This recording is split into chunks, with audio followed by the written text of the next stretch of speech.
Hi guys, ayan ho yung mga parcel na dumating ho sa akin. Eventually, ayos naman ho.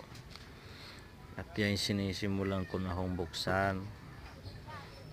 Ay, tinitingnan lang ho kung maayos ba or hindi yung produkto na pinapadala ho sa akin. Baka naman ho ay ako'y nabubudol ay ikamahal-mahal pa naman ni Re. At sinubukan ko lang ho. Ay maayos din naman.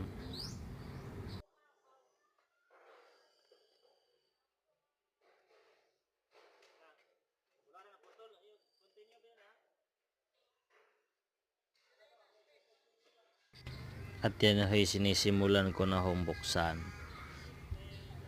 At para makita nyo rin kung ano gaho ang laman, ay yan po ay isang solar panel ho.